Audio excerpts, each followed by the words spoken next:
ఒక డ్రమ్ములో 10 కేజీలు పేడేస్తారు కదా! ఇది కల్చర్ అండి, ఎరువు కాదు. ఒక గ్రాములో కోట్ల సూక్ష్మజీవులున్నాయి. గ్రామ్ అంటే ఇంత పేడలో. అది మల్టిప్లై అవుద్ది ప్రతి 2 గంటలకి. బెల్లము, శనగపిండి కలిపినప్పుడు, నీళ్లు కలిపినప్పుడు. ఒక గ్రాములో ఇన్ని కోట్లుంటే 10 కేజీల పేడలు ఎన్ని ఉంటాయి? చాలా ఉంటాయి కదా! ప్రతి 2 అవర్స్‌కి రెట్టింపు అవుద్ది ఆ బ్యాక్టీరియా. అలా 48 అవర్స్ వరకు double double double double double double multiply అవుతూ ఉంటుంది.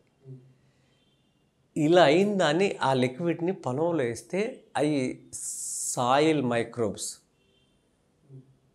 ఇక చెంది అవి మొక్కకు కావాల్సిన న్యూట్రిషన్ అనేది అందిస్తాయి. మైక్రో న్యూట్రిషన్ అందిస్తాయి మైక్రోబ్స్.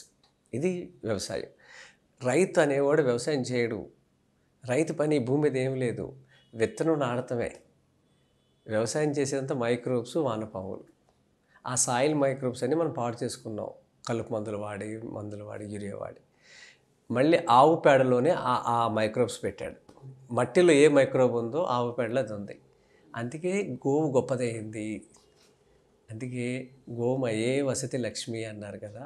గోమయంలో స్థిర నివాసం ఉంది లక్ష్మి. నాకు అంటే ఆవు గురించి ఒక మహాయోగి ఒక మాట చెప్పాడు. ఆవుకి గేదెకి తేడా ఏంటి అని అడిగా హిమాలయాల్లో. ఆయన ఒక మాట చెప్పాడు.